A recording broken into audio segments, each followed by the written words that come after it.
Hello, everyone, and welcome to today's Future Ready webinar. I am Dr. Avril Smart-Goggins, Research and Engagement Manager for Future Ready Schools. Future Ready is a project at the Alliance for Excellent Education in Washington, D.C., where our work, in partnership with 60 other partner organizations, focuses on increasing leadership capacity among school and district leaders to maximize digital learning and move quickly towards student-centered learning. Since 2014, Future Ready Schools has provided districts with the tools and resources that they need to ensure that local technology and digital learning plans align with instructional best practices and are implemented by highly qualified and highly trained teachers. This work could not be possible without educators like you who have engaged in our programming offerings, from institutes to workshops to online professional learning, and use that information to improve and make steps for change in your environment. So thank you for that, and thank you for joining us today for our discussion on building strong school to community partnerships to support student-centered learning. With me today are Dr. Anthony Jackson, Superintendent of Vance County Schools in North Carolina, and Michael Abensour, Executive Director of the Camden Institute, a nonprofit organization in North Carolina that works to collect and distribute refurbished technology to deserving students across the state. It's my pleasure to be with both of you today, and thank you so much for joining. I'm excited to get started, but I want to start off with introductions. So Dr. Jackson, if you don't mind, can you start us off by telling us a little bit about your school district and the work that you've done thus far to implement student-centered learning? First of all, thank you all for having me, and I'm always pleased to represent the Vance County school system. We are a rural school system with lots of urban influences, if you will, of 6,000 students. We're located about 45 minutes north of the Research Triangle Park. We, as I said, 6,000 students, about 1,200 employees. We are considered a high poverty district. 90% of our students are qualified for free and reduced meals. We have made huge performance strides over the past 6 years. 6 years ago, we were designated a low-performing district. We're no longer a low-performing district, meaning at the time I arrived there 6 years ago, 11 of our 17 schools were designated low-performing. This year, we have 2 of those schools that are just about out of that designation, so the vast majority of our schools are no longer low-performing. We've embraced the mantle around being an incubator for innovation. We've implemented large-scale reform to push the agenda around student-centered learning and project-based learning and individualized and personalized learning. And some of those would include opportunity culture. We've implemented a full-scale digital initiative where we've moved, and this year it's lined up perfectly with the crisis has been an opportunity for us because we were ready to launch our one-to-one initiative this year, year-round schools, a STEM school, early college schools. We are the largest deployment of Z-Space, virtual intelligence technology in the Southeast. And so those are some of the things that we've done around the work, around trying to give kids opportunities that would open doors for them to access the region and to take advantage of future opportunities. And most important for us, and the thing we're proudest of, is 6 years ago, we had the absolute lowest graduation rate in the state of North Carolina. We were at 66%. I'm pleased to report that last year, and this year it'll be even higher, but last year we exceeded the state graduation rate. We were 89.6 last year. And we've grown steadily over the past 6 years.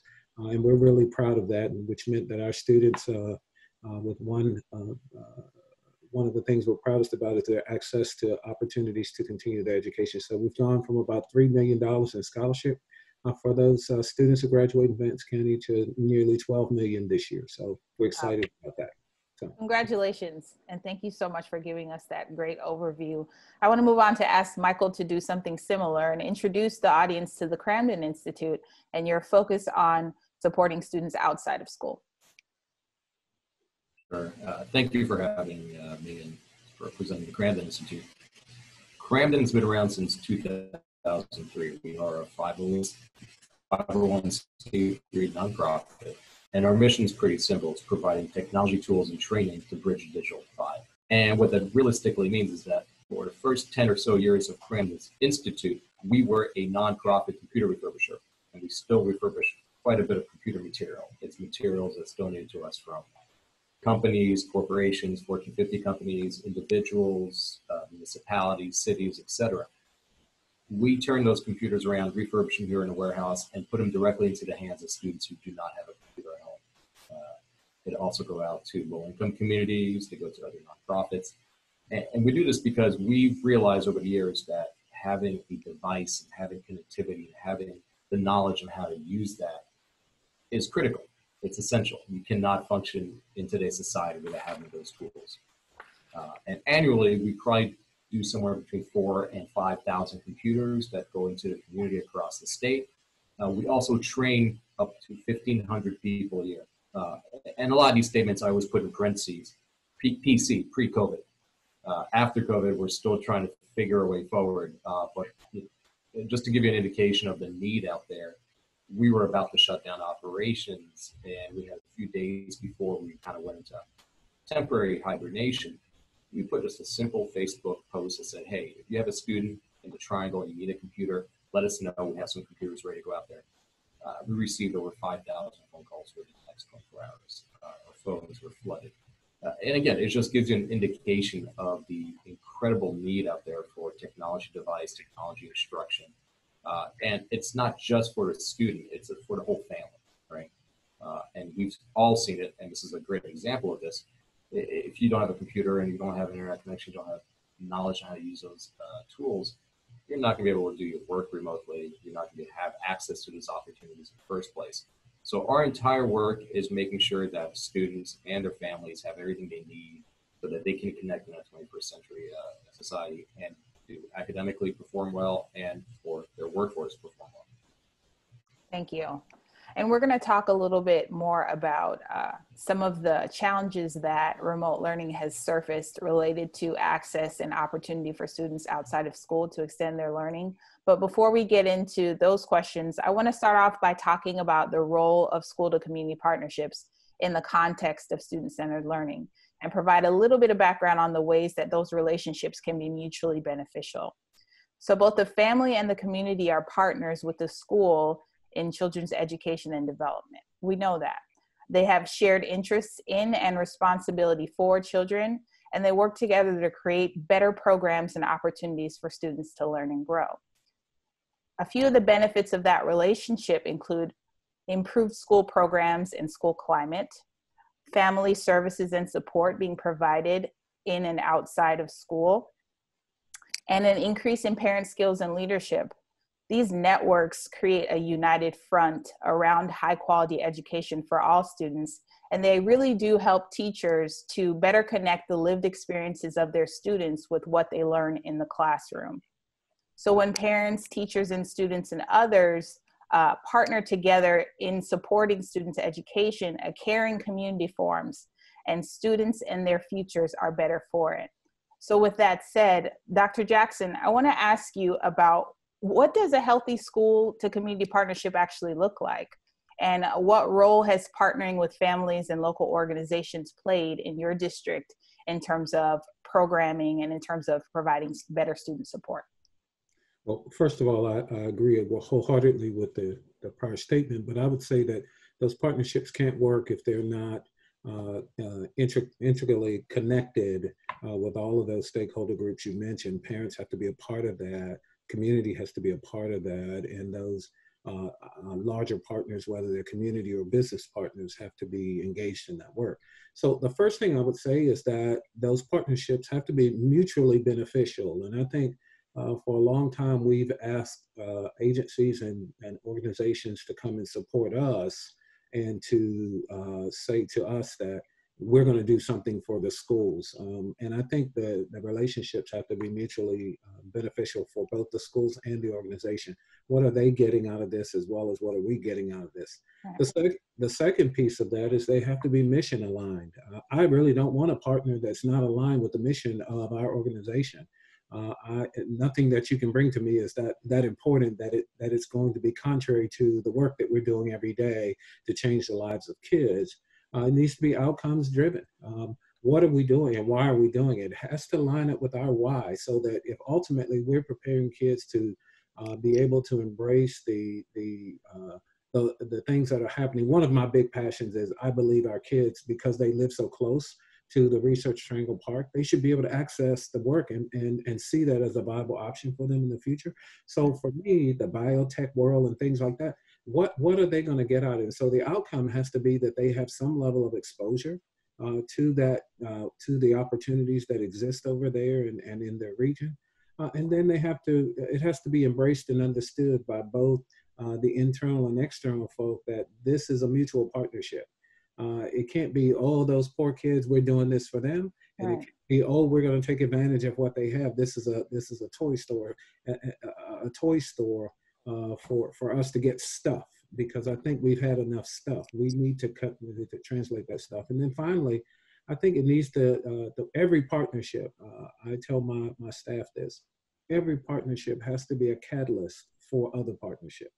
So we want those partnerships to be so well done and so connected to our work that others will see that and be able to find where they can plug in as well. So that's kind of the formula that we use in Vance County Schools to evaluate who we partner with and how we partner with them, because it always starts with why we're going to partner with them. Absolutely. And I know, Michael, you share some of those points, but I want you to answer that question from your perspective as a nonprofit executive director. Why is it important for Camden to create and sustain relationships with schools and districts in the state? And then how do you begin to develop those partnerships? What are the steps that you take as an organization to get those things going? Everything Dr. Jackson said is 100% on the nose. It has to be mutually advantageous for both parties, both organizations. It has to be mission driven. I agree with every point you made. The points I would add to it are also, there has to be buy-in and leadership from both levels, both organizations. We've had countless partnerships with lots of different school districts and individual schools. And the success or failure of those partnerships inevitably starts and begins with leadership buy-in. If I don't see that on my counterpart, or vice versa, the partnership just doesn't work. You have to have clear goals, clear metrics as to what this is going to look like, and not just in 6 months, but in a year, but also how is this going to evolve as the needs of the partnership evolve. We've partnered with certain school districts where the moment the superintendent left, and in North Carolina, it's very common for superintendents to switch districts, the entire partnership fell apart. And it was kind of sad, because at the end of the day, the folks that lose out the most on this are the kids, right? You know, we're all trying to do the same thing. We're trying to come in. We're trying to help in any way we can. One of the things we always keep in the back of our minds as well is that schools are inundated, absolutely inundated with requests for partnerships, with salespeople, with all sorts of different activities. What I don't want to do is I don't want to create extra work for a teacher or a principal or a superintendent. That's not my purpose. I want to figure out a way that we can work together in a way that's efficient, that makes sense, and that's scalable ultimately. North Carolina's got 100 some, an exact number of school districts, usually one per county. Some counties have a couple of them. I'm always looking to a partnership with a specific district with the eye to see if this can be replicated across regionally, multi-counties, multi-districts. So if that work is scalable from the get-go, that to me is interesting. That's something we can work on and really have a large impact. Because some school districts are very small, and that's great. It's great to work with small school districts because you can really pilot some interesting things. But I want to see if something I do in Edgecombe County works in Mecklenburg County or in Wayne County, where the districts are enormous. And the challenges are also completely different. In North Carolina, the rural versus urban divide is enormous. It's probably one of the greatest in any of the states on the Atlantic. And just because something works in one county doesn't mean it's going to work in the other. So there has to be a certain amount of flexibility there in order to advance the goals that we both share. And so you both touched on the importance of your partnership being driven by the same goal and the same mission. But I want to push back to both of you a little bit to give us some examples of how do you begin to develop partnerships with local organizations, with parents, et cetera. What's some of the first steps that you take from your perspective, Michael, as an organization, but from your perspective, Dr. Jackson, what are some of the steps that you take to begin to either pursue a partner or to create the partnership? And I'll let you go first, Dr. Jackson. Well, the first thing we try to do is find synergy around the problem. So to me, partnerships are about solving a problem. And so if my problem really is lack of access to resources, then I want to find a partner who's skilled at connecting me to resources. Right. I don't need to find a partner who's skilled at identifying that the problem is lack of resources. I want somebody who can help me say, here's where it is. And then there's a collective acceptance of a strategy to solve the problem. So in one district, we worked with a partner because we recognized that we had a lack of capacity in our teacher skill base around digital learning, around blended learning in classrooms. Our teachers wanted to do it, but they really just lacked the real pedagogy to get it done. They were willing, and so we pursued and built a partnership with the Friday Institute to make that happen in that district. In another district, we had a leadership challenge, and in another district so we really had to come and we sit down and really process out a real strategy to solve the problem. And then there has to be a willingness to bring the best of both entities to bear. So I want to bring my best teachers and align them with your strategy, and hopefully the outcome is going to be something magical for kids. And so that's how we look at it. I don't just want a partner just because you're located in my locality. Right. I really want that conversation to be around solving whatever the big rocks are for our kids. Right now with COVID, everybody is saying they can solve my problem. Right. Not true. I'm really looking for those real partners. First of all, I'm pleased that we have some long-term sustained partners who have been great partners, because for me, if you can't be a good thought partner, I know you're not going to be a good execution partner. So I like to sit down and really problem solve that way first. And once I see that you have a real strategy for attacking problems, addressing problems, and digging in and building long-term sustainable strategies for that, then I know we can solve any problem together. So those are kind of the three things that we look for. I don't know, Mike, if you would agree with those kinds of things. Yeah, I agree with everything. It's again, I always keep in the back of my mind whenever we approach a school district or a school in particular. I look at the leadership. I look at what challenge they want to solve, and I want to look if it's reasonable, right? That's the other thing. Especially for nonprofits, we have very finite resources, and we have very finite funds, and we have finite staff. We try to always stretch above our means, but we have to be careful, because I want to make sure that the partnership is sustainable over the long term. One of the things I cannot stand is a drop in, get out partnership. That doesn't make sense to me. At that point, you're just a service provider. I want to make sure it's a relationship, and I want to make sure that the relationship evolves and the project evolves, and that we know how to work together in a way that makes sense, right? And again, we try to stay within our lane. We know what our mission is. We know what we're good at, right? We know that intrinsically we are very good at a few things, and that's what we want to be. We don't want to be good at, okay at a lot of things. We want to be very good at a very few specific things. And that oftentimes means that, we pass on lots of projects or partnerships because not within our wheelhouse, or we're not sure we can execute to the level we're used to. And if we can't do that, we're just going to pass.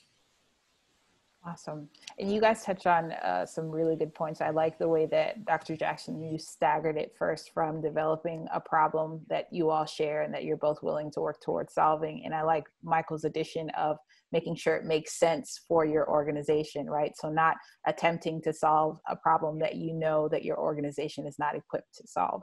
And those are both really important points. I want to talk a little bit about remote learning, and we touched on this a little bit when Dr. Jackson, you mentioned COVID. Not unlike other states, North Carolina went under a shelter-in-place order in March. And as a result, we know that schools and districts are disrupted, and they had to immediately transition to remote learning. So our new normal has resurfaced challenges for students all over the place related to access, related to opportunity, and all other challenges basically aligned with extending their learning beyond the school day and beyond those four walls of the school. I want to talk about how your existing partnerships have served each of you to helping address those remote learning challenges during this time.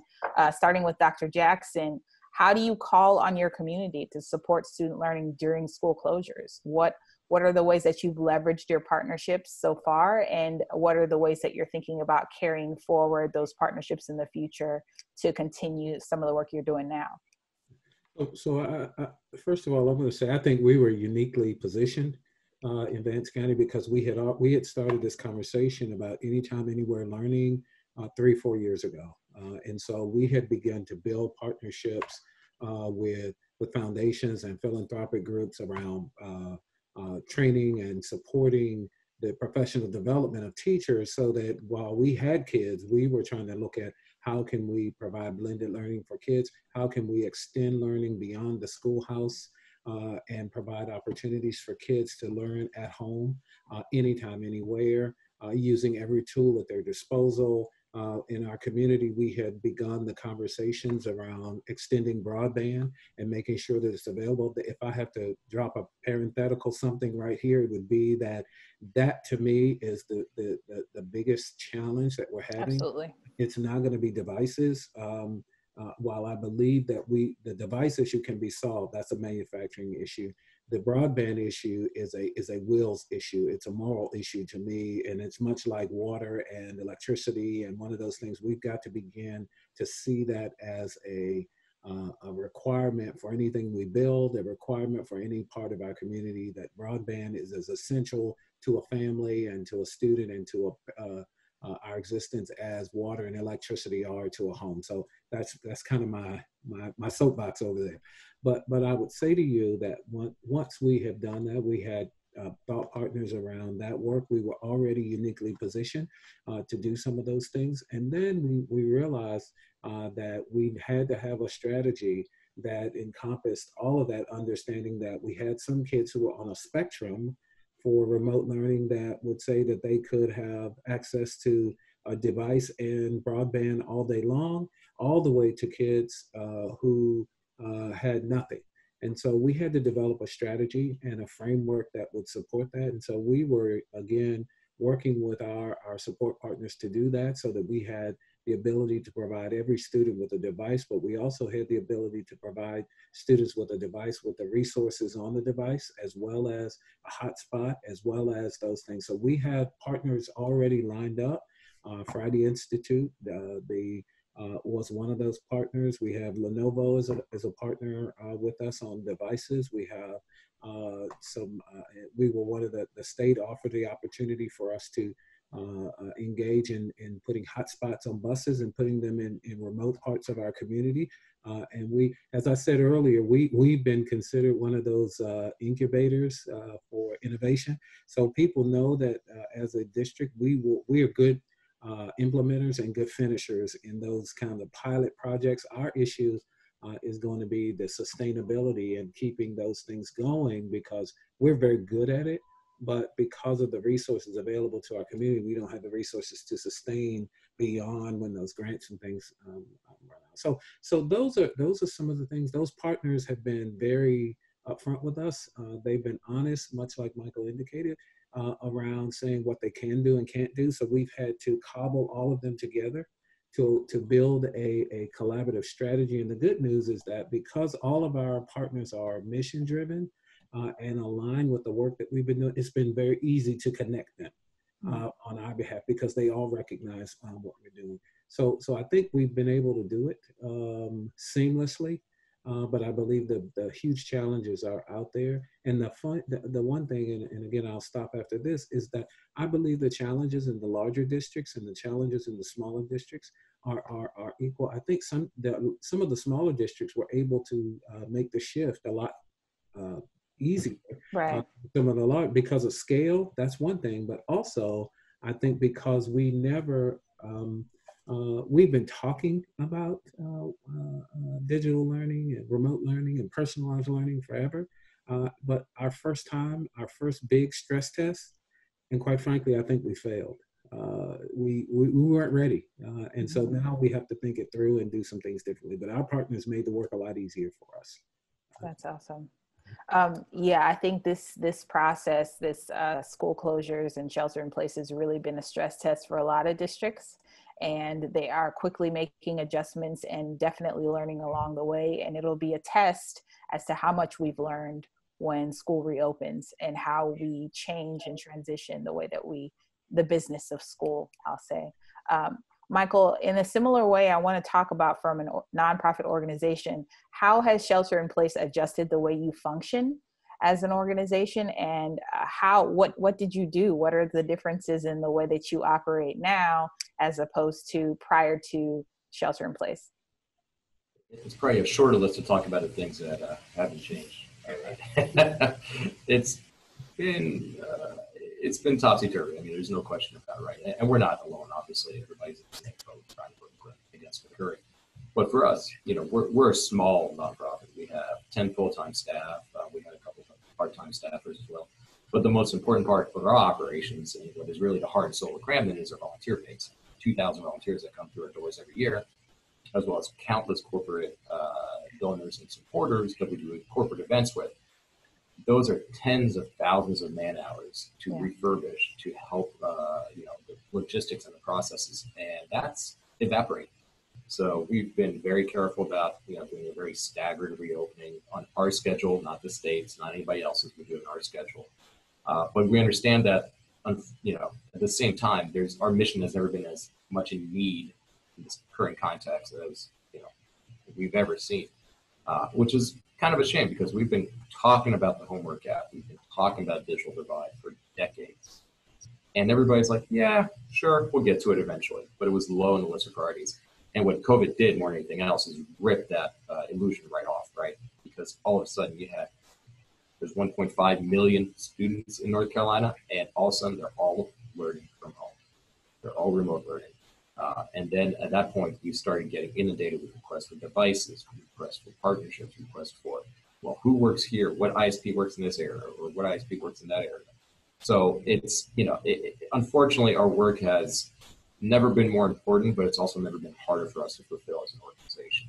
Mm-hmm. So we're trying to reopen, and we're trying to keep an eye for the future because it's a lot of the things we're seeing, and Dr. Jackson was 100% right. There's a lot of grants right now. There's a lot of support. There's a lot of corporate involvement with our communities and our districts.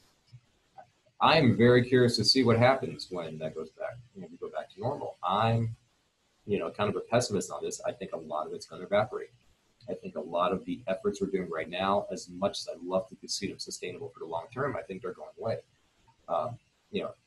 And I'll stay in my wheelhouse of expertise, which is devices. And it's fantastic that the state, spent $35 million of federal money to put as many devices into the hands of students across the state as possible. I know for, Durham County, for example, just adopted a one-to-one program for the first time in its history, which is great. But, I remember 2008, I remember 2009, I remember VTOP money when it came down. And it was a giant pile of cash that everybody jumped onto, and substantially more money too, just in terms of digital inclusion work and broadband availability and device availability. The problem with that pile of money is that the next year it wasn't there anymore. So what are these schools going to do to sustain this, right? To sustain Wi-Fi's in buses, or hotspots for students to take home, or devices they can take to school and bring home as well. Because sooner or later that resource is going to run out, and they're going to have to figure out ways to include this in the budget. And by all indications, budgets are going to get slashed. So it's going to be really tough. And again, we're going to be called on as a nonprofit, as all nonprofits are, to really help out in what is going to be a period of fiscal austerity, in my mind, at least for the next couple of years in North Carolina. So it's going to be a very difficult environment moving forward. And again, it's the flying the ointment speech, I hate to say it, but it's the perspective I have from seeing this play out in years past. And I'm sure Dr. Jackson has seen this as well. So I'm just curious to hear his thoughts on this. Well, I honestly believe that there's going to be, I agree, we're going to have to be very, very astute in how we use the flood of dollars right now and play long game. I've made it clear to my staff, I love the money we're getting now, but we want to invest in people, processes, and products, so that long term the impact will outlast the dollars. We've got to be able 5 years from now to look back and say, this is what we did with those dollars, that they are, in fact, still at work. So we've got to invest in the pedagogy. We've got to invest in processes to get to answers. We've got to invest in the right products that will last longer. I think people are talking a lot about digital resources. My biggest concern, again, well, I'm not so much worried about devices.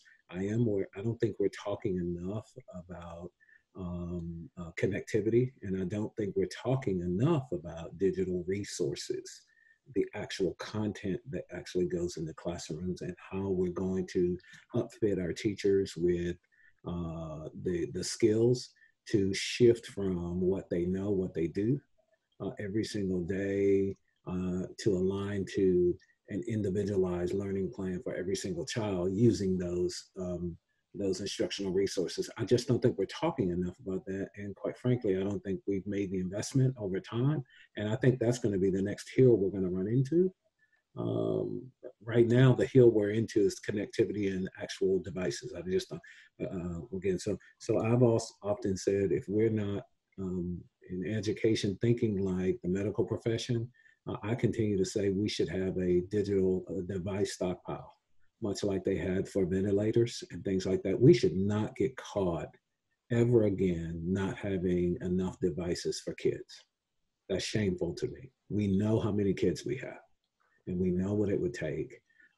Hospitals model every single year, what if we had this catastrophe happen and we had this happen, these are the number of cases that would hit an emergency room. And you saw they were able to get a ship and move it to the coast because they anticipated what that model said. We are not that nimble. It takes too many committees for us to get there.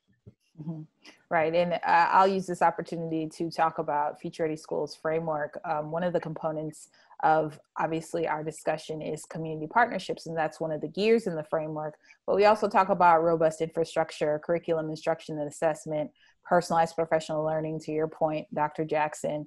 So there are multiple components of what makes an efficient and effective digital learning transition. And while in this moment we are thinking about the boxes and wires and the devices, there are other essential components that will make sure that our efforts are sustainable. And so we strongly advocate for districts to use this time to plan, as difficult as it seems, given, we're in kind of emergency mode right now, survival mode, if you will. We should also take a pause to think about what can this look like in the future, and how can we start building our strengths in other areas in order to be prepared for what comes next. So you both make a great point there. I want to transition a little bit. Dr. Jackson, you mentioned a few times that your district ascribes to an opportunity culture. And I want to take a moment just to have you describe for the audience, what is opportunity culture and how does it guide your work as a superintendent in your county, in Vance County? And so opportunity culture is a framework that's designed to ensure that every single child has access to your best prepared teachers, to a high quality teacher no matter what.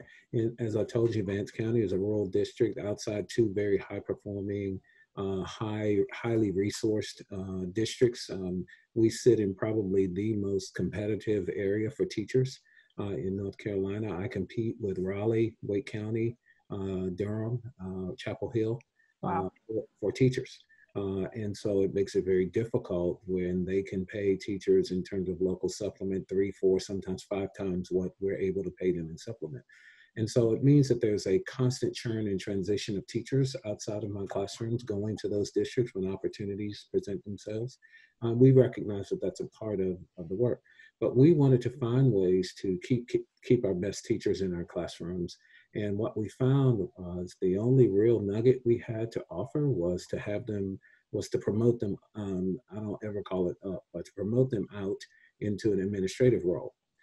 And so that was the only pathway out. And if you're a teacher, if you really wanted to provide for your family and make additional resource money and compensation, the only way to do that was to leave your classroom. Well, we decided 5 years ago that we were going to change that trajectory and say that we were going to honor the work that happens in the classroom and honor the work of our most effective teachers by incentivizing them staying in the classroom. And so we began to utilize the structure, it's called opportunity culture, and we partnered with a group called Public Impact, where we began to provide strategic training for those teachers around coaching other teachers. So the way it works is we extend the reach of those teachers who have data that would indicate they are effective with kids. So our teachers who have exceeded growth with kids, they are eligible to be what we call multi-classroom leaders and or extended reach teachers, meaning they're willing to intentionally to say to me, I will teach more kids and I'm going to benefit because they are effective teachers. And so they're going to touch more kids. And for that, we're going to pay you. You don't have to become an assistant principal or principal. We want you to be a coach and a model for other teachers to help other teachers extend your knowledge to those teachers and not be an administrator. So we've implemented that in our buildings in 11 of our 15 schools, and they are opportunity culture schools, and we hope to come to scale this year. We continue to provide them real support through, again, that was a strategic partnership to help us solve that problem.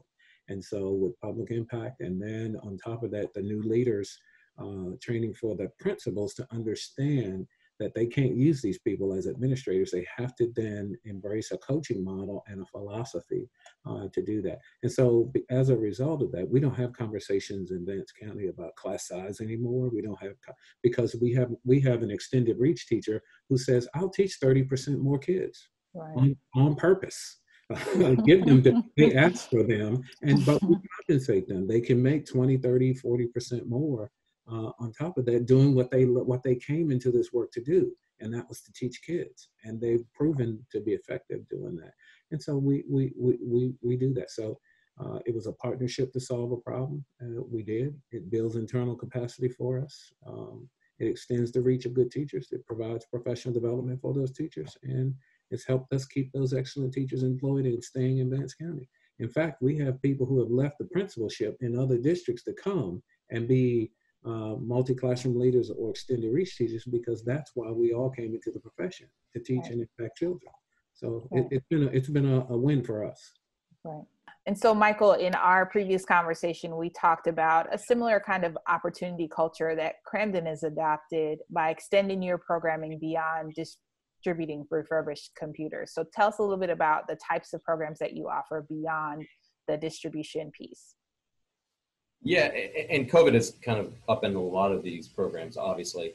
So what we're trying to do right now is convert as many of our in-person classes, after-school workshops, into online workshops. And that's going fairly well, but it is, in my mind, you're still missing something when you don't have somebody physically in our classroom with instructors and whatnot. One of my favorite programs that we used to do, and we will do again, and then we're trying to figure out how to convert online, is called Tech Trailblazers. And that's taking a resource we already had, which is a warehouse, and trying to figure out a different use for it. Now, a warehouse doesn't sound too exciting. It's a factory line, in essence, for refurbished devices. But we found out from a lot of students and teachers and parents that, a lot of schools don't offer the sort of deep dive inside a computer. What are these parts for, programming, and considering that we're in the triangle, and that we are surrounded by a constellation of tech companies who cannot find enough bodies to fill the jobs they have, we said this would be a great way to excite middle schools, particularly, though we do some high school, but middle school students, that kind of that crossroads educationally, where they're going to start thinking about the future once they're in high school. So we created a program where they would come in to Cramden in our classroom. We have a couple classrooms here to learn about a computer and the parts and the software.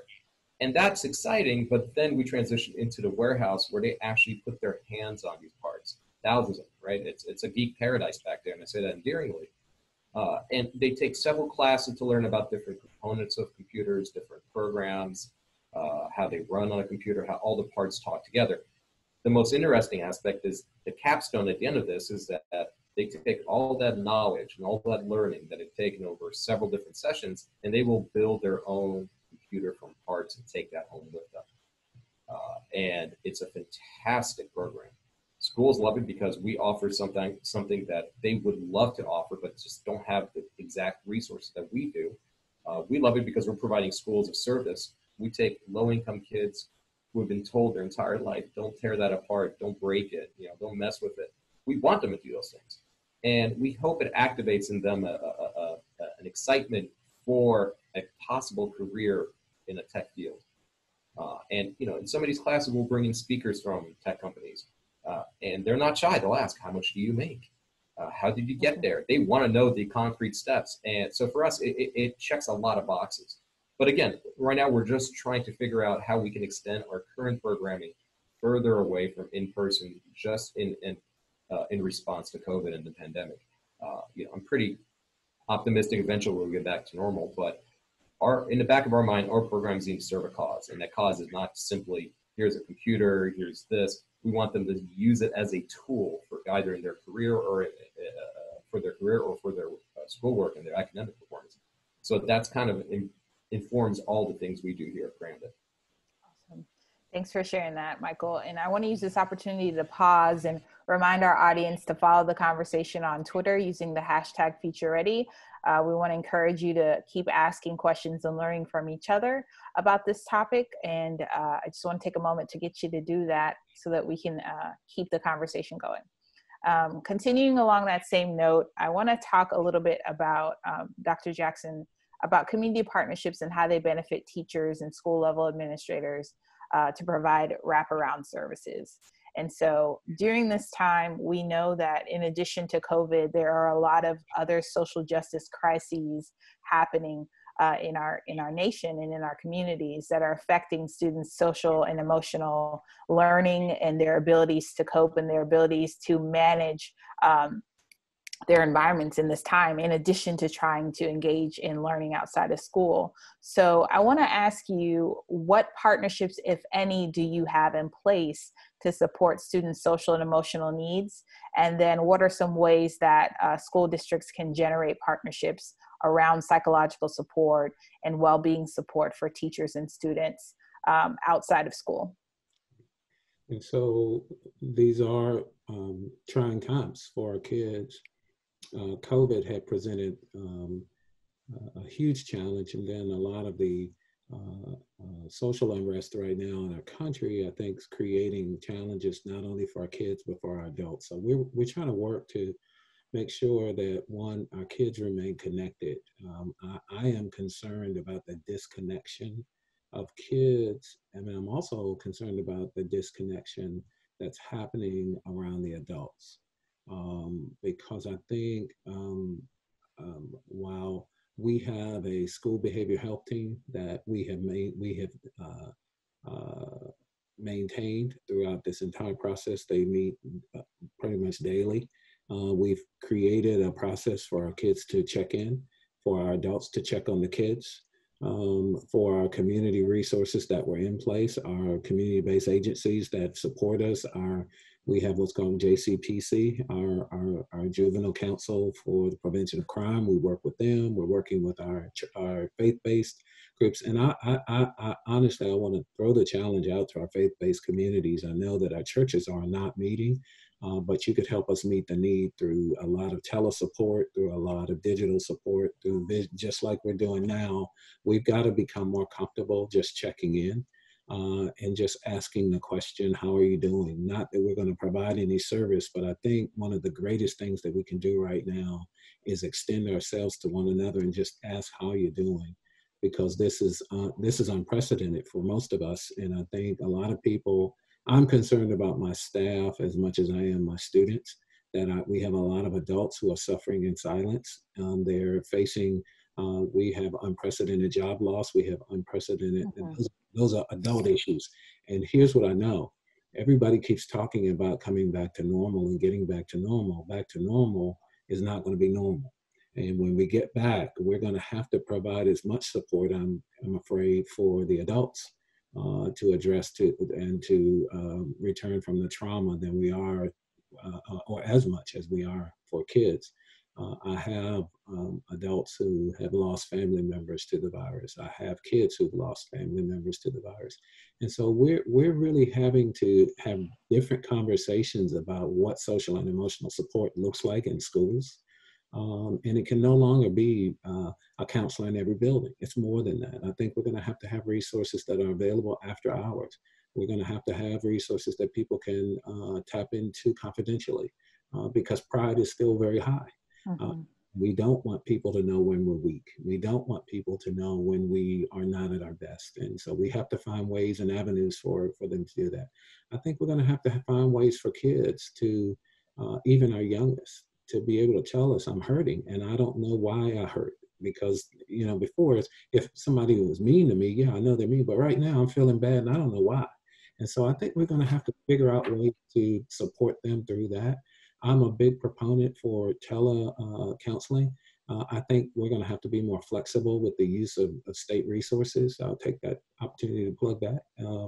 We've got to find ways to soften the same rules that we made and say that we've got to, just like we're going to have to change the way we educate kids every day, I think we're going to have to change the way that we provide support for them and change the way we provide support for our adults, and by meaning that we're going to have to use the resources out there. Why that's important for me in Vance County is, again, I'm a rural county outside major metropolitan areas. I can barely find counselors and psychologists and social workers now.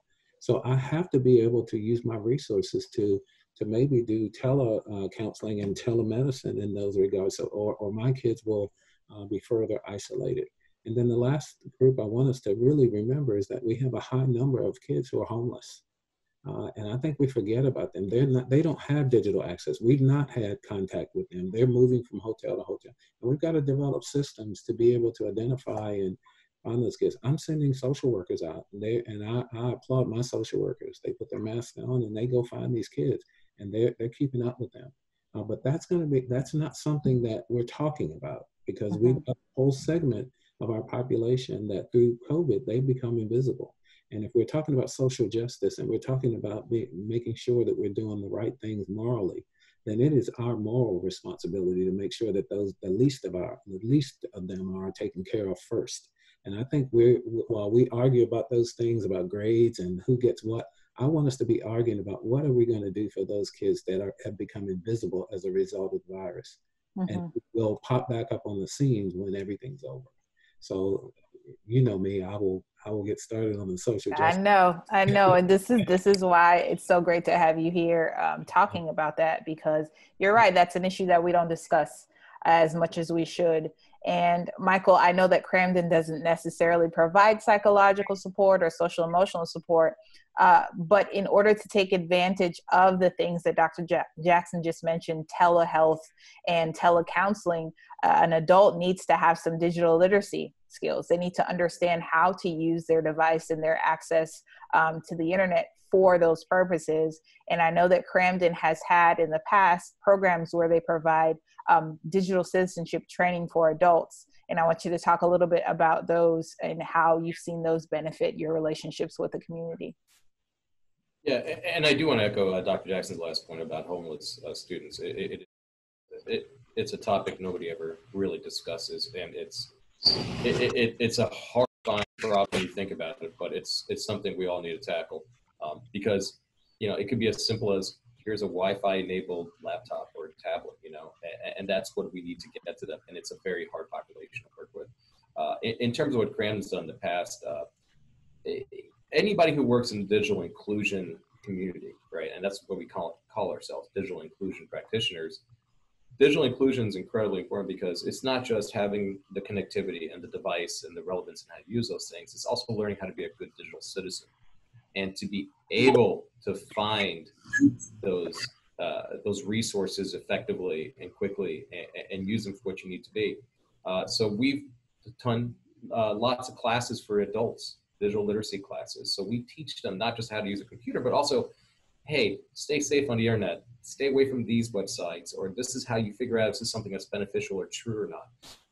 And it's digital citizenship, right? It's being a good online citizen.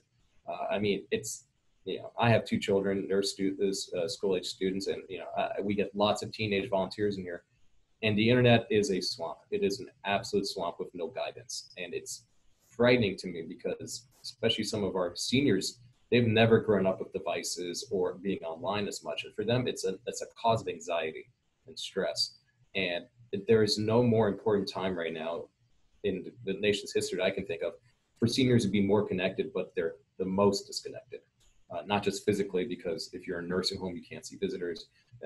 They are by far the cohort that is the least connected of anybody.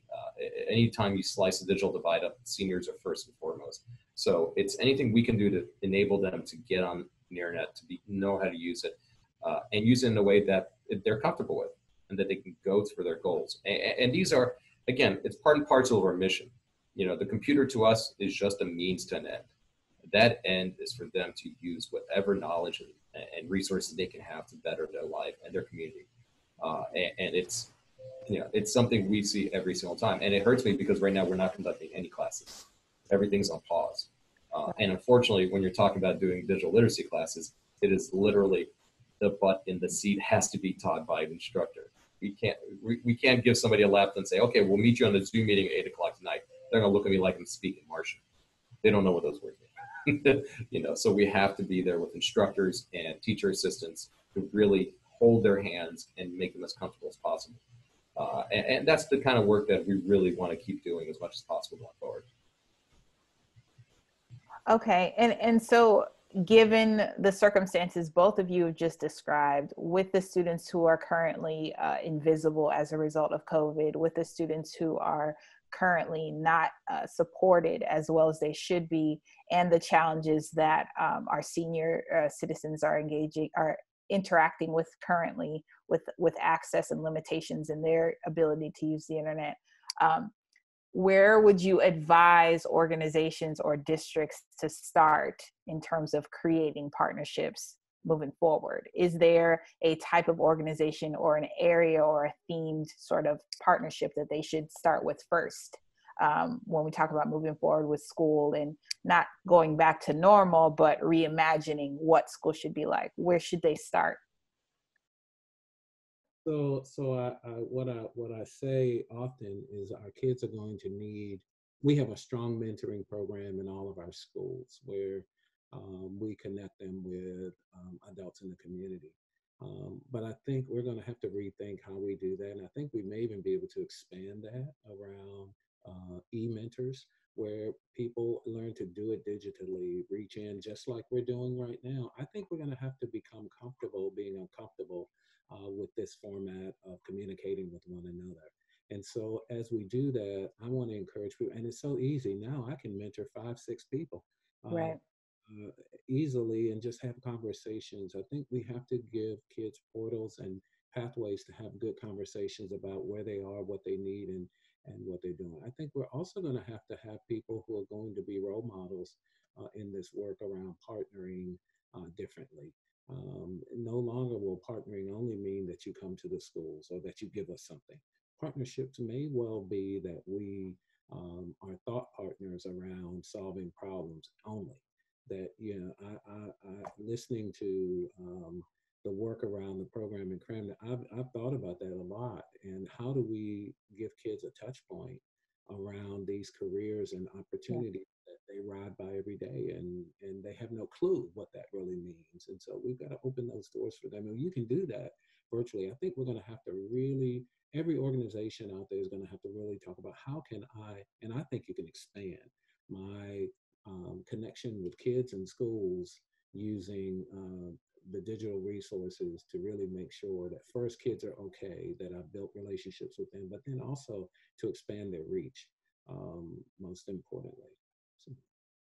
And what about you, Michael? What would you advise community organizations in terms of reaching out to schools and districts about helping to solve some of the challenges that we just talked about?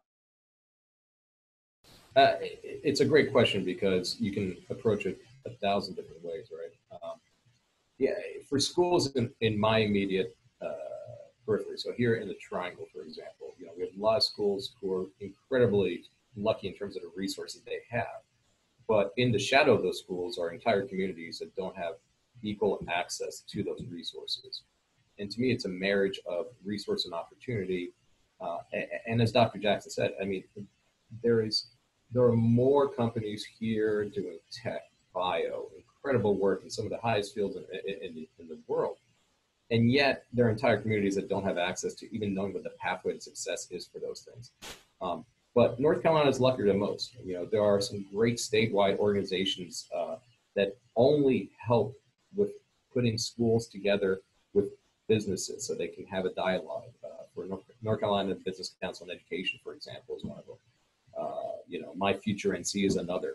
There are these great organizations that are stood up. Friday Institute has always been a fantastic facilitator of these relationships. Institute for Emerging Issues. So we are incredibly lucky in that sense. You know, we don't have to reinvent the wheel. Schools don't have to start something from scratch. I guarantee you, if they're interested in a particular outcome, there is a project that's already existed out there that they can copy or mimic if they want to. And there are facilitators in place that are happy to do so. And schools should be, pardon the word, but greedy. They should want to see their exact goals and go get the partners that can help them achieve those exact goals. You know, and they should do that on behalf of the students. Students in our state, you know, and depending where you are, if it's a rural county, there are some incredible difficult challenges in rural counties, and but there are resources in the state that can help them, and we just need to do a better job of cataloging these resources, acting as facilitators and interlocutors between them, and matchmaking. That is something that schools, I don't think, are inherently comfortable doing, is reaching outside their comfort zone, but they have to be uncomfortable. They have to be uncomfortable, and they have to be very loud and very persistent in what they want for their kids. Absolutely. I want to take another opportunity to pause and encourage the audience to participate in the discussion online on Twitter using the hashtag FutureReady. We're almost at the close here, but we definitely want to hear from you and your thoughts on community partnerships. Okay. And so based on what we've talked about, based on your experiences, we can see that schools are the center for connection and relationship building. That not only focus on students, but on the surrounding community, right? Students are definitely a pillar in the community. And as educators and supporters of public education, it's important that we work to strengthen those relationships. And as Michael just said, serve as matchmakers, right? To create positive impact for students and to develop their own ability to reach their full potential. As we close our conversation, I want you both to reflect on what we've talked about and a little bit about your experience with partnerships, and offer some advice or resources or words of encouragement to education leaders and nonprofit leaders about creating and sustaining mutually beneficial partnerships between families, the school, and the surrounding community. So if you would just take a second to think about what has helped you in your journey and what you would advise an educator or a nonprofit leader as we move through our current situation into what education will look like. What can you give them as a word of advice? And whoever is comfortable starting can go first. I'll say a couple words before they flitter out of my mind. I would say approach this almost in either a military or political campaign, right? Figure out what your end goal is, figure out what you want to achieve with it, and then start bringing the stakeholders you need to achieve that goal. If it's something that's easy, in my mind at least, as saying, hey, we need devices in kids, well, figure out what the resources are and start saying, okay, this is the number we want to reach, etc. But if you're talking about something a little long-term, a specific educational goal, we want to make sure our kids are continuously learning in portals, after school or during the weekends, or taking workshops on tech and STEAM and all sorts of issues so they can advance their career. Start thinking about the resources in your community, but start thinking about how you mobilize those resources. Think about what corporate funds or corporate resources you can bring to bear. Think about what the state can do. People forget about state government. State government is a fantastic interlocutor at all sorts of different levels. We're lucky in the state. We have the Department of Public Instruction, which is a very strong department in the state, and they would be thrilled to know about a project that's going on in one part of the state so they can replicate that in another part of the state, so they can act as a facilitator. And again, some of the other organizations I mentioned earlier that are there specifically to look at programs that are successful and seeing how we can adapt those to other places where they can take them. So that's how I would kind of advise folks to do it. Be very methodical, be greedy about what you want to achieve, and then find those resources. They're not hidden. You can find them. Superintendents know this. They will ask each other. They will share resources. It's the exact same formula for success. Awesome. Dr. Jackson, what about you? So I would only say I want to challenge everyone to see this as a crisis, to see the time that we're in more as an opportunity to rethink, reimagine everything that we thought we knew about the work that we do every day. I want us to be open to embrace a notion that probably 50% of what we thought we knew was wrong. And the other 50% should be the catalyst to helping us create this new paradigm that will ultimately be beneficial for every single child. I am just a firm believer that out of this situation, we're going to be better, we're going to be stronger, we're going to be wiser, we're going to be an amazing opportunity for some kids who we've missed over time, that we're going to create those kinds of entities. I think for our teachers, I want to say this is the opportunity to do all those things you always thought were crazy around teaching kids and meeting kids at the point of their need, because now we're no longer locked into having to teach a full room of kids every 5 minutes. You can individually meet the needs of every single one of your children, and you can build the space to do it for them. So don't be afraid of that. And I don't want us to be afraid of what every day I thank COVID-19 for the opportunity. I really do. I start my day by saying thank you for the opportunity, because at the end of the day, for me, I'm hoping that the emergency will create urgency for all of us to do things differently. Because if we go back and recreate and just turn the button and start up what we left on March 13th, and what was all of this for? I think every storm comes to help us create new pathways and to, in some ways, to clear paths for us. And so let this be a refining fire for us and not a consuming fire. I want it to be a refiner for us, make us stronger, make us better as we kind of move forward. And I'm just hoping that people will see it for the opportunity that it is and just take advantage of it and be willing to fail and gracefully fail and keep moving. That's all we can do. So, absolutely. Thank you both for those really awesome words of encouragement. I can't tell you enough how wonderful it is to hear from passionate leaders like you who are invested and heavily vested in your communities and work every day to push the needle as to what you can do better. I want to remind our viewers that information about Future Ready is available at futureready.org.